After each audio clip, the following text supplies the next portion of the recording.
Jet tempur Lockheed Martin F-35 Lightning II Angkatan Udara Amerika Serikat mengalami situasi darurat pada Minggu 10 Mei 2026.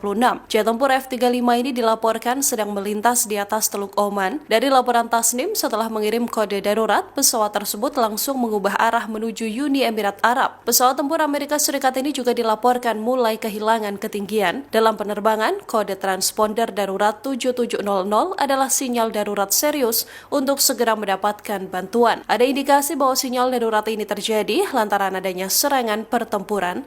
Sejauh ini, Amerika Serikat belum berkomentar soal insiden hilang kendalinya jet tempur F-35 tersebut. Insiden ini menambah deretan panjang pesawat tempur Amerika Serikat yang keok saat berusaha terbang di sekitaran Selat Hormuz. Pada Selasa 5 Mei 2026, dua pesawat Angkatan Udara Amerika Serikat KC-135R Stratotanker dan Boeing KC-46 Pegasus juga mengeluarkan kode transponder 7700. Dua pesawat tersebut mengalami keadaan darurat dalam penerbangan di atas Teluk dan Selat Hormuz. Kedua pesawat ini mengirimkan kode bahaya sebelum menghilang dari radar. Pesawat Boeing KC-46 Pegasus mengirimkan kode ini saat terbang di wilayah udara Arab Saudi. Pesawat tersebut sedang dalam penerbangan kembali ke Tel Aviv, Israel. На полигоне подразделение морской пехоты отрабатывает действия штурмовых групп и захват опорных пунктов противника с использованием специальной техники. Наблюдаю. Успешные действия гвардейского соединения группировки войск «Центр» в зоне специальной военной операции достигаются проведением ежедневной подготовки с боевой стрельбой танковых экипажей при взаимодействии с боевыми машинами поддержки танков «Терминатор». Орудию.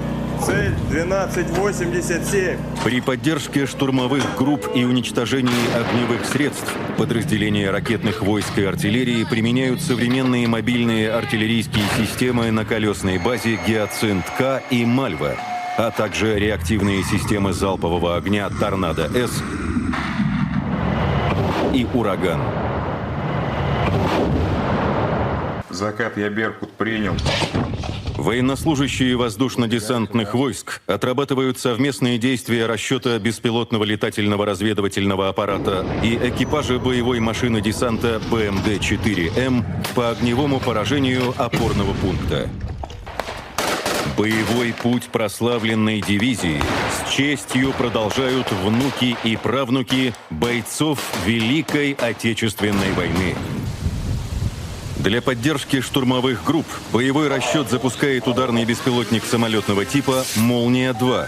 Военнослужащими используются разведывательные и ударные беспилотные летательные аппараты для уничтожения живой силы и техники. С целью поражения бронетехники осуществляется запуск разведывательного комплекса «Зала» и баражирующего боеприпаса «Ланцет». В небе штатно. Сверим границы. С командного пункта объединенной группировки войск ведется непрерывное управление войсками в зоне специальной военной операции. Для ведения воздушной разведки территории противника применяются беспилотные летательные аппараты большой продолжительности полета и находец.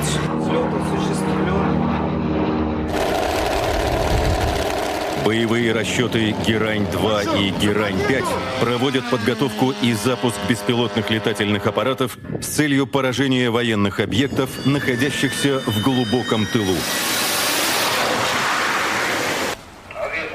На боевом дежурстве выполняют задачи экипажа авиационных комплексов «Кинжал», оснащенных гиперзвуковыми аэробаллистическими ракетами, способными преодолеть любую систему ПВО и нанести максимальный ущерб.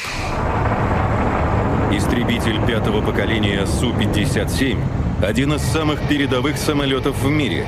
Он предназначен для завоевания господства в воздухе и нанесения сокрушительных ударов